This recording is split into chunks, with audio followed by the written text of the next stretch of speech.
ইবুকের ধারাবাহিক ক্লাসে তোমাদের সবাইকে স্বাগতম। তো এখন আমরা এইচএসসি রাইট ফর্ম ভার্বের যে টপ 15টা রুলস আছে সেই রুলসগুলোর মধ্যে ইম্পর্টেন্ট রুলসগুলো দেখব। তো গত কয়েকটা ক্লাস আমরা রুলস 1 2 3 এগুলো কিন্তু দেখছি।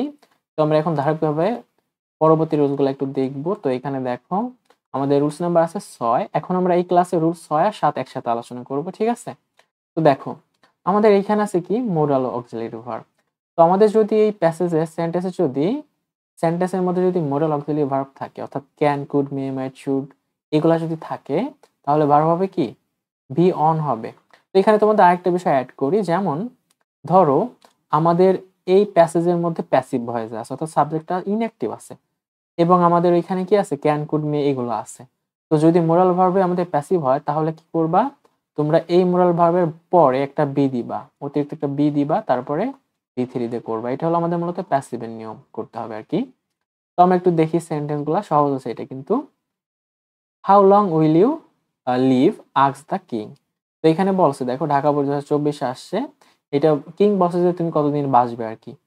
তো আমাদের এইখানে দেখো ইউটা হলো সাবজেক্ট, তার আগে উইলটা কি, এটা আমাদের মূলত মোডাল অক্সিলারি হিসেবে বসছে, ঠিক আছে, মোডাল ভার্ব হিসেবে বসছে। তো এই জন্য কি হবে, এখানে ভার্বের বেস ফর্ম হবে, ঠিক আছে, এখানে যা তাই থেকে যাবে। তারপরে আমাদের দেখো বি নাম্বারটি কি আছে, it is natural that a man can not live alone. তো এখানে আমাদের দেখো সিলেট বোর্ড 23 আসছে, এখানে দেখো ক্যান আছে, তো ক্যান আছে, তার মানে কি হবে, এখানে ভার্ব যা আছে তাই থেকে যাবে। সহজ কিন্তু, তাই না?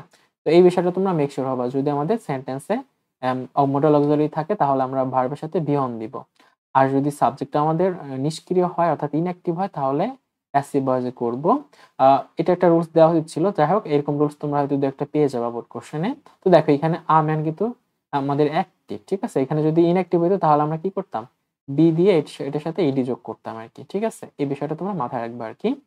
তো পরবর্তীতে দেখি আমরা রুলস নাম্বার 7, এটা একটু দেখি এখানেই। তো আমাদের যদি সেন্টেন্সে রিসেন্টলি, অলরেডি, জাস্ট নাও এগুলো থাকে, লেটলি, এটা এগুলো থাকে, তাহলে কি হবে, তাহলে আমাদের মূলত প্রেজেন্ট পারফেক্ট টেন্সে হবে। এগুলো মূলত কি আমাদের অ্যাডভার্ব, ঠিক আছে। তো আমরা প্রেজেন্ট পারফেক্ট টেন্সের রুলসটা কি, সাবজেক্ট, হ্যাভ, হ্যাজ, তারপর ভি থিওরি, তাই না? তো এই বিষয়টা তোমরা মনে রাখবে, অর্থাৎ আমাদের সেন্টেন্সে যদি এইগুলো থাকে, এবং আরেকটা বিষয় মনে রাখবা যে have, has, had, having, get, got এইগুলো থাকলে কি করতে হয়, ভি থিওরি করতে হয়। তো এইখান থেকে এই রুলসটা মনে রাখলে তোমরা অনেকগুলো কোশ্চেন সলভ করতে পারবা ইজিলি আর কি। তো এই রুলসগুলোর আলোকে বোর্ড কোশ্চেনগুলো একটু দেখো। এ নাম্বারে, the Prestige of our country already go up in the international arena thanks to our cricket team. এটা আমাদের ময়মনসিংহ বোর্ড 23 আসছিল। তো দেখো আমাদের সেন্টেন্সের মধ্যে কি আছে, অলরেডি আছে, তাই না? তো আমি তোমাদের গত রুলসে পড়াইছিলাম যে অপের আগের অংশটুকু হয় সাবজেক্ট, তাই না? দ্য প্রেস্টিজ এটা কি আমাদের মতো সিঙ্গুলার সাবজেক্ট। তো সিঙ্গুলার সাবজেক্ট আমাদের এখানে কি করতে হবে, প্রেজেন্ট পারফেক্ট টেন্স। তো প্রেজেন্ট পারফেক্ট টেন্সে সিঙ্গুলার সাবজেক্টের জন্য এখানে হ্যাজ আনতে হবে, এরপর কি করতে হবে, ভি3 করতে হবে, গো আছে হয়ে যাবে কি গান হয়ে যাবে। তো সহজ কিন্তু। তারপর এটা দেখো বি নাম্বারটা, student get themselves admit into universities for higher education. এটা কুমিল্লা বোর্ড 24 আসছিল। তো দেখো এখানে আমি কি বলছিলাম যে গেট, গট এগুলোর পরে যদি একটা ভার্ব আসে, অতিরিক্ত ভার্ব আসে, সেটার সাথে বিধেয় দিয়ে করতে হয়, তাহলে এখানে আনসারটা হবে কি অ্যাডমিটেড, ঠিক আছে, অ্যাডমিটেড, ডাবল টি হবে। তো আশা করি তোমরা এই রুলসগুলো বুঝতে পারছো। তো এই পর্যন্ত, পরবর্তী আমাদের রুলসগুলো দেখা হবে।